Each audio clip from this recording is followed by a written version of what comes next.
After the Peace of Paris, the American Revolution had ended with excellent prospects for the U.S., but things were not well initially. Many thousands were dead, families had been broken, some people had vacated America, and new people had arrived. Benjamin Franklin's son William, for example, was a royal governor and a loyalist. During the American Revolution, he supported Britain, while his father supported the U.S., and this happened among other families as well. Further, during the Revolution, the American government had pursued an action that was strictly illegal, but it was necessary. It had confiscated loyalist property, and now it was unclear exactly how to repay those people whose land and property had been confiscated by the American government. But the Treaty of Paris required that the government try to pay those debts. So the U.S. had a massive amount of new land, but it also had massive debts to its own people and also to the government of France. This new issue of land and debt was problematic.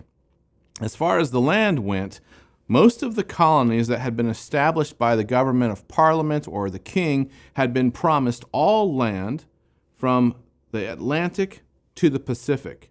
Now, they had no idea how much land that was. At the time when they were making those promises, they didn't even know where the other side of the continent ended. But some of those colonies, most notably Virginia and Georgia and North Carolina, were trying to extend their land all the way to the Mississippi. This would make enormous states. Some of the states, such as Maryland, were more landlocked as far as any western development, and they did not like this at all. So under the Articles of Confederation, Congress decided what it would do with the land. They decided that the entire area between Appalachia and the Mississippi would be used to create new states that would be allowed to join the United States eventually. The law effectively said that once population of a certain area reached a critical point, then a state could be formed, and that state constitution could be drafted. As the population continued to increase, eventually that state would be allowed to petition to join the United States of America. Maryland finally agreed to these terms, provided that several of the other states gave up their claim to land all the way to the Mississippi. Once those states gave up the claim, Maryland agreed, and the land dispute seemed to be resolved.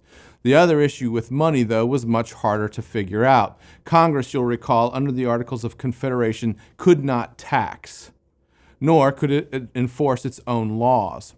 It was unable to make good on its promises to the soldiers during the American Revolution. It was also unable to pay off the French. It was also unable to pay the Loyalists per their agreement with Britain.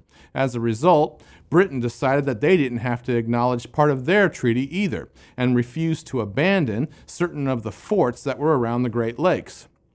So after the Revolution had ended and the peace had been signed, neither party was completely following the letter of the law.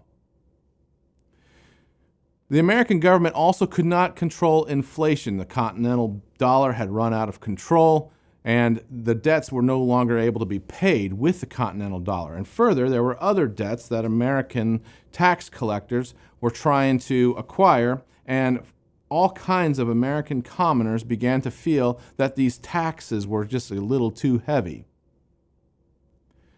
This problem actually came to a head in 1786 with a rebellion in Massachusetts. This was called Shays Rebellion, and it was led by a man who had been an American Revolution veteran. Essentially, what was happening was that farmers who owed debts were having their land confiscated in order to pay the debt, because their money was no longer good. The only thing that was good was land. They ended up forming a large rebellion force of about 4,000 people, and they marched on the U.S. Armory in Springfield, Massachusetts. The rebellion was eventually abandoned whenever the militia of Massachusetts defended the Armory. My main point in telling this story is for us to realize that the Articles of Confederation were able to handle the land problem, but they were not able to handle the financial debt of the nation. Something else needed to be done. The Articles caused the federal government to be too weak. A new constitution was needed to help the nation prosper.